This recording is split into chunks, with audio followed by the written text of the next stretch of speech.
will deal with the fourth estate of the realm, the media, your role. But before that, touching on Enra, local government ministry. Mamini kama kojo achenkra. Kojo matching. Kofi, yes, sir, one can good morning because there's nothing good about the morning. Yeah. I mean, share tifo. Yes, share tifo. Yama yura krobi asante kotoko hinachi ano. No cre. Na say I'm permitted to meet with them in Sato. Edwa we die. We ye kunu na we ye yire a. Ade ba ko pe na sese we ye. Ese wonya akoma kese so obeti ase because ye wo microphone wo so a. Eto da de mic ne pen na aye o. Honhom ewura wa. Ayese Akoma FM. Emi che ohene sama hene ne amama hene nso. Hey, nana mama hene. Oh my God. Nana no ma hemfa. Akari na anra yekodinkra no cre say nyame ya adoma na de say de tie bia na de owi obesi ma wansane asi emi ehunu de owi na bere wan kontomire yamba na adwuma ye wo ha ye ba na de kase ade akwasidenti de ye ba ye hu yanse yaka oh my God gojo monka enra Evans ne pakwasi ye bossisi wo madu anyina mu it was just a call away Evans Kahobra. Nana. Baby, I'm not Ruby. I catch a VIP driver and say, Onjina na Musi. Na director Kahwana. Oh, now if you have to go, that who present away. Who present away. Oh my God. Kofi? Yes, got you. Adia Baku Association, so they say reshuffle. Yeah. Say yo. Obi enu wo ho asem kan. Dabi. Because we interest the woman no yan serve. Because the prerogative is on the President of the Republic. Sir, Katie Hammond be born home module so born home module. O say ye mebunu no ye titi se kube. Yenim nyansa. Nyansa bi ani etim. To omo mpanimfo no. And a wide dream. It's no I am expecting Katie Hammond for the next 2 years. The next 2 years ahead of us. Or make it different. Me train Katie Hammond 2 years da. The next and that's just MP 6 months. May train Katie Hammond from February you woman March, April, May, June.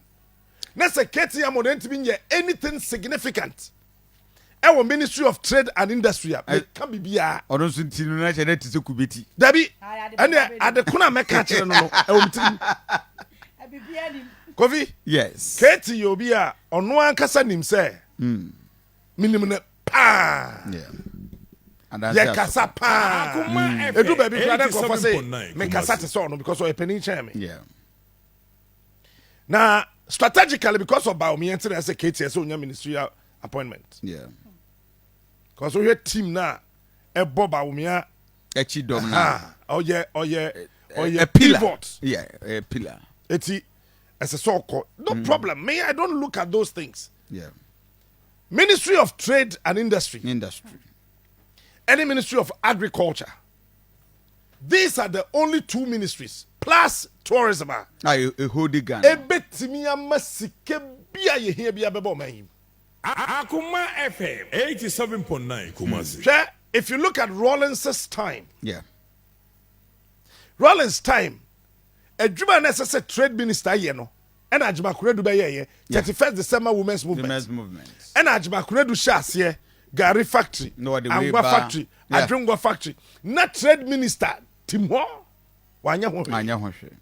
No, but I thought down so the system need to be set up. Okay. Let's shine the first lady and ignore the ministry. But Sanka minister, Naka say a very smart person. Yeah. And Sanka that time, no to be the Huchim. Okay, no take advantage. Strategically. My minute the background. I was telling some students to be free. Legon best try or media general. Let me catch up say, you'll be a friend of strategic implementation. And you want implementation strategy. Yeah. Two different things. Yeah. You want to use strategy to implement.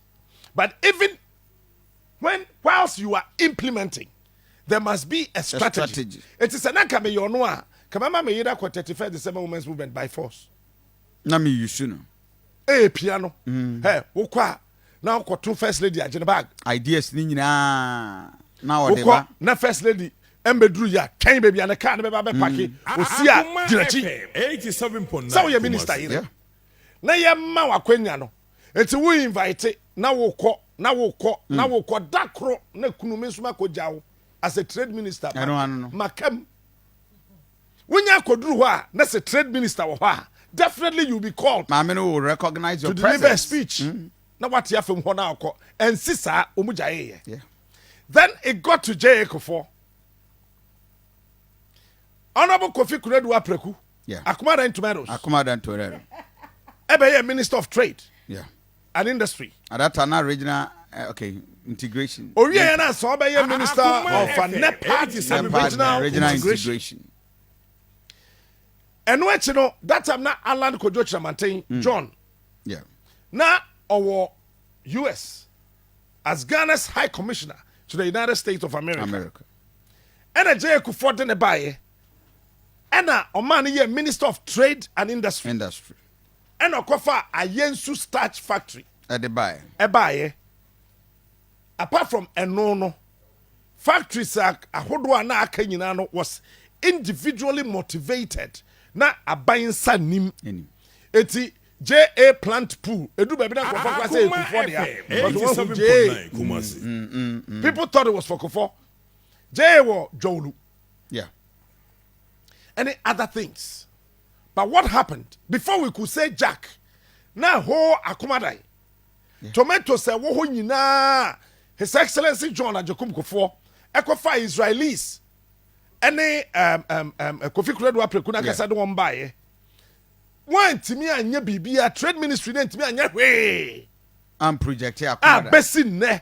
Akoma tomatoes wa Akoma na pro. And Kofi, let me say this, and I am expecting somebody to come and challenge me. The whole world, 87.9 Kumasi. The whole world, the only space tomatoes, calcium, wom, Ghana, the whole world,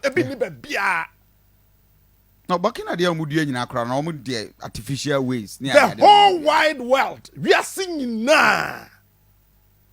Baby, tomatoes, calcium, wom, Ghana, Akoma. Number 2. Baby, tomatoes, no, so we do it naturally. Now we take to her. It will be 2 weeks as a pro. Akoma Israel, only 7 days. Tomatoes, no pro. Almighty Israel, tomatoes, no 7 days. 87.9 Kumasi.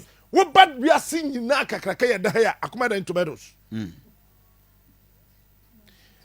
Eti, edu baby no. Na Kofi Kuredu Apreku, abenya nickname.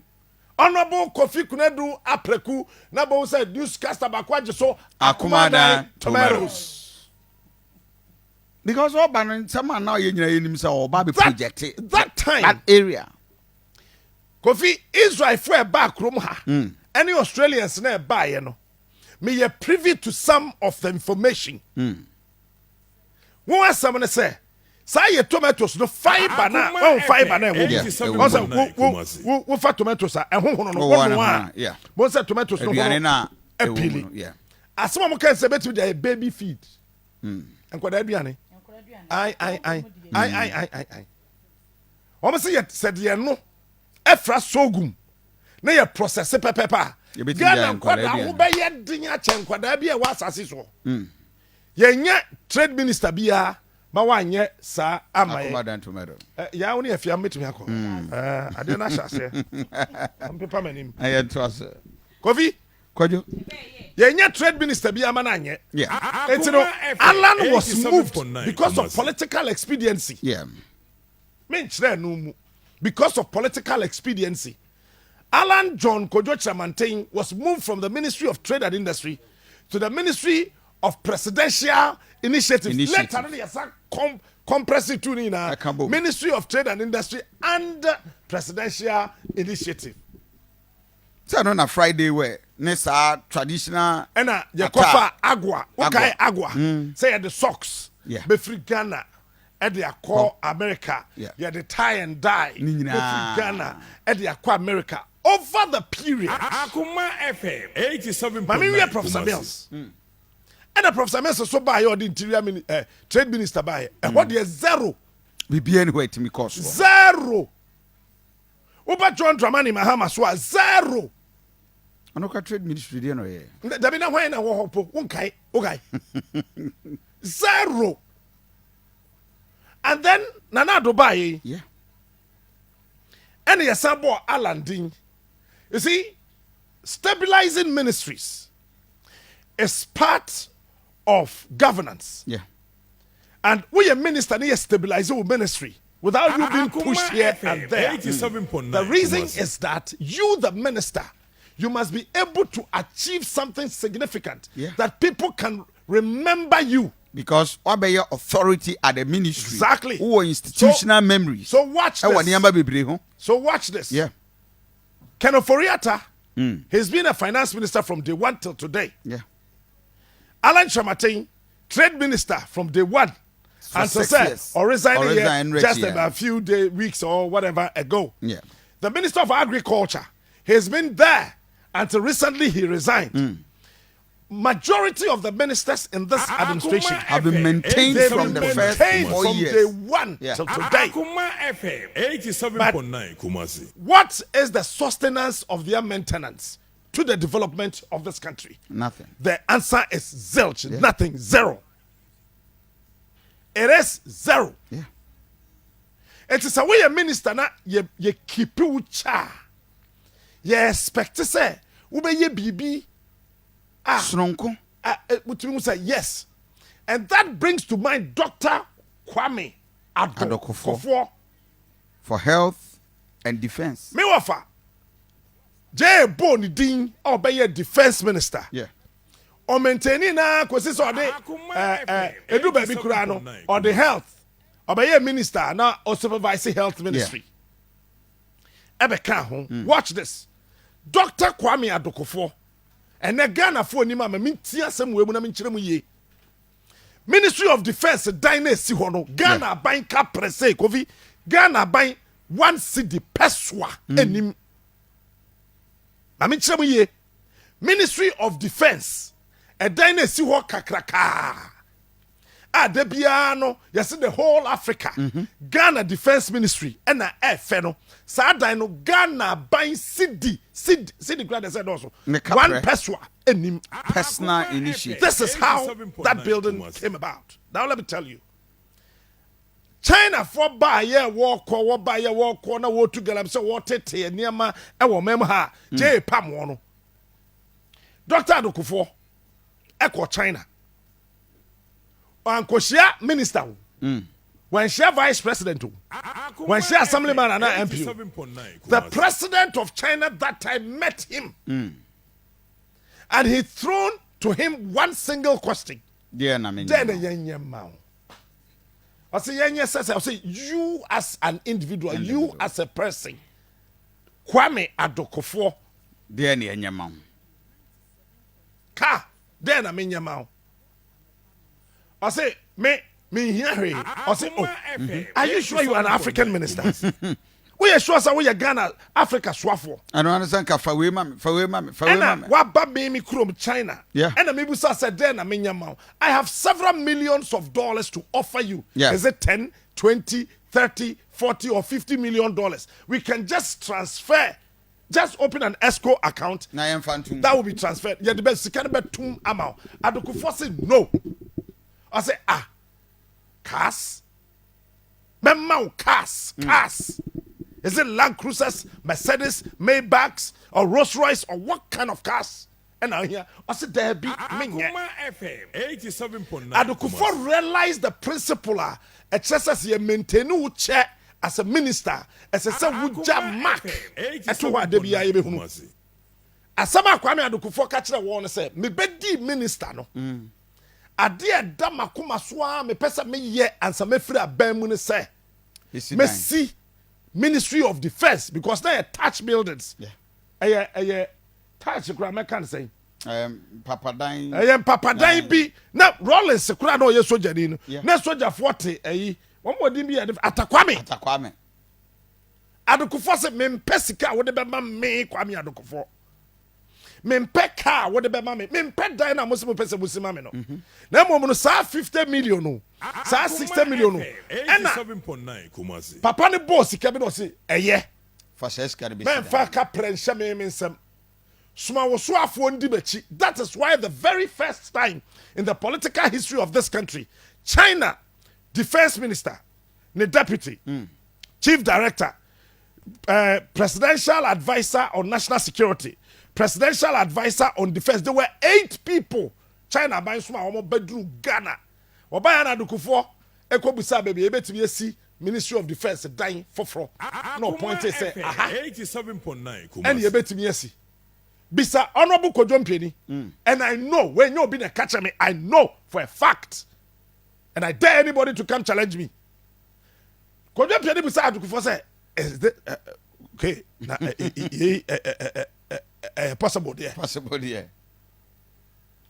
Or say possible. Sanka Kwame Akufo pa. Call the budget car. I can one so just scanning near my baby. When him sabi what for besin ne. Time of fear bem. Check Akufo card number na. 08. Send if you were here. 07. Say Akufo clinic here there. Then on to be here. Then on to be to. Sending me a penny na be president. Sika ben na ka Akufo to be nsesa. Obeti me kwa yes hospital crackers. But Akufo realize say Omaino machewum as a minister minja bibi and Oma will see defense ministry na esi hono. Listen, that will really na J Akufo Ebia no na Nigeria former president we your friend say Obasanjo. Olusegun Obasanjo. No wa Ghana but wan kwa dwabo na sibi. Olusegun Obasanjo was in Ghana that day but wan kwa dwabo na sibi. Ye kokwato no dwawulu o mapeni dada Akufo fie ho. Obase kwa Ivory Coast no see so be chia de nu Akufo. We met him there. And yes, sir, somebody told me I greeted Obasanjo. And Obasanjo then we went to the president went to actually Akoma FM 87.9 defense ministry 87.9 Obasanjo who pictures no ne yam she no Obasanjo for say where Coste was saying ask my brother. Ask my brother. Ghana kapre enim. Me pese bi busa Greek minister.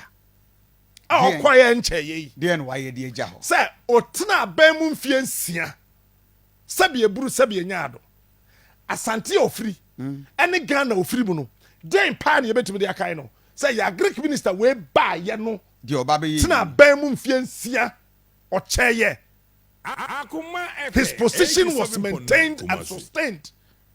Sanyo no akra no kan say onyi bie mu a enko be dia akwa wie for but kojo ya be kai ne say ebre bi du yi a wo so abode e di fire kura ase eno kura de nduru ho e de ba be gu Ghana for say biane day na ye de be kai no. That is what we remember him for. Fayeya Alan Wadi mfiensia ono so sad the same year untouched. Bakoyo unim say me no kasa agogo body this year ebuya ma body e pro abra ye see warehouse kese anka ye de ba be process body no na yetimi afa e de akwa manane.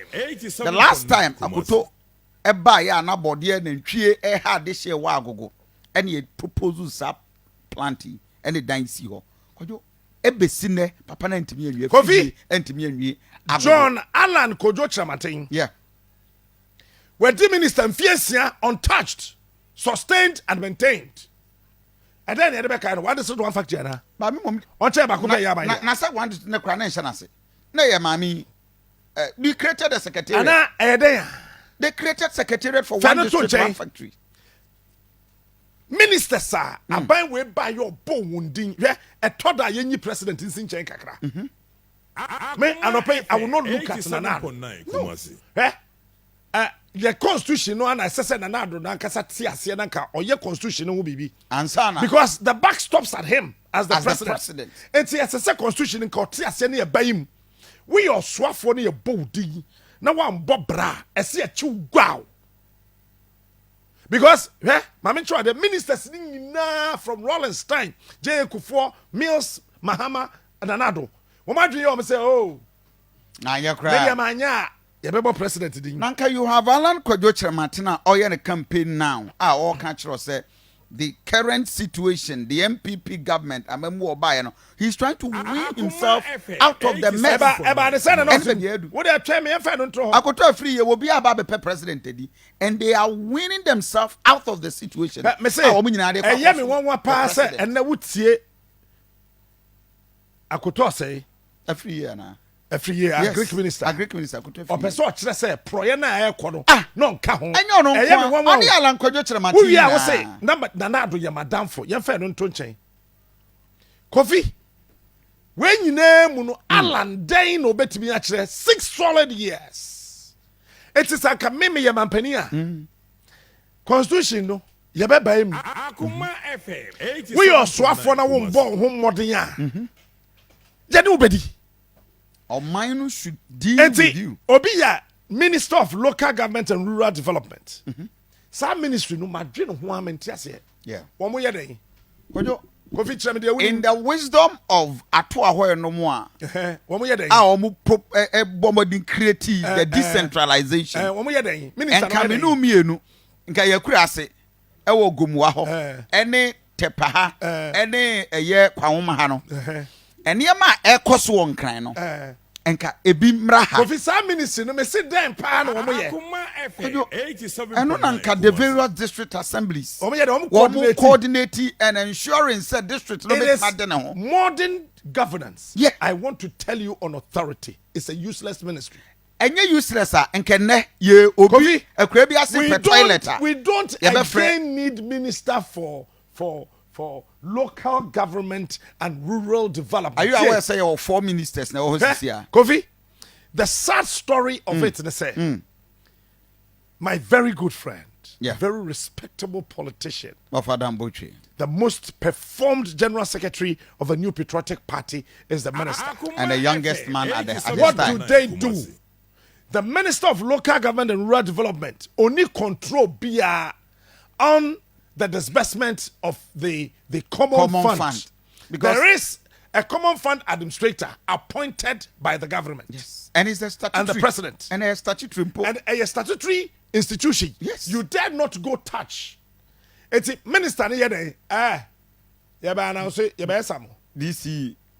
It's some of the ministries, no, they have outlived their usefulness. But I know young canon. It's Sankanana BM and as Nanado. I don't want to talk about Nana today. The constitution is BM. And because what for being to be father when they go to Switzerland, only said the whole Switzerland. Over 60 million people, no, they are being governed by 11 people. Just 11. The prime minister is the finance minister. 11 people. You play a dual role. 11 people. It's ministers now ache e was aban yemu no any aban abakwa ina no one trenya dia may I keep saying Akufo has shown the way. And he did it. Odi mfienson ene boso me miensa aje Akufo ka say wa opese wo di president bia no resigning me sanka bia me ya Akufo anka me resign eh me nua na edi president nka ese me di na chi me resigning but when you start a point in time na Akufo kra no support for Nana Addo Akufo-Addo was bigger than on one kasa ninuya. It's the point is that ministers they body me no anya me wan says the kasi be gushia now when him say in the arts industry the creative arts industry no trade wo oh yeah okay and as the kaka we are seeing and say you sit down wo Kumasi area kwada so ye betwa Ghana China movie Chinese movie ankwala no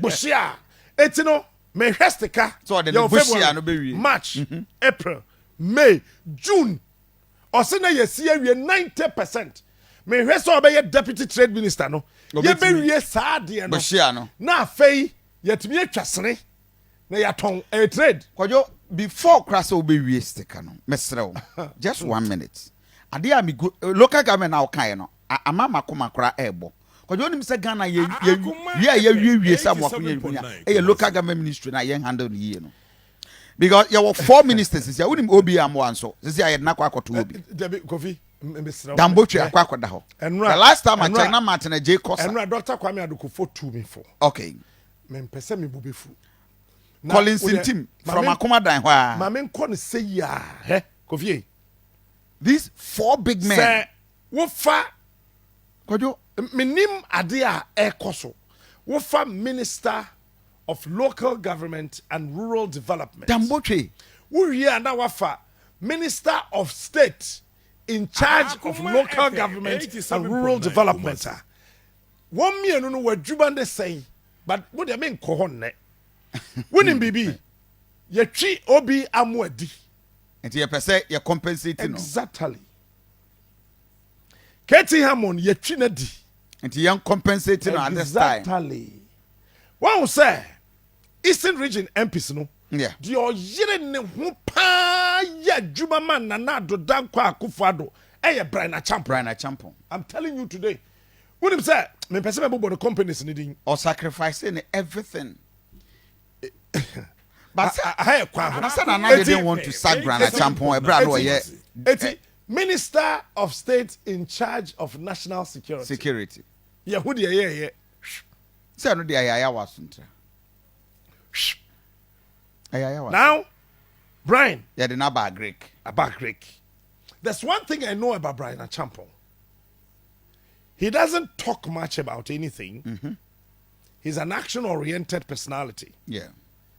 I am giving Brian also 6 months same to see Akoma some FM, significant 87.9 changes. Oh, Kumasi. but kojo enra wa wo kan krom ha say. Ewo ya agriculture nim. Kojo enra that challenge out there ma wo mi. I think say you are not being fair to Say them sika ni ho no. and yourself because enra wa wo kan say. Say sika ni ho ya de be. Enya dia na na do da kwakofo. No, the but next Kofi- 2 years ake. Kofi- Obetima ye bibi biara wo krem. Mame nche wa de. What are you expecting them to There do? are certain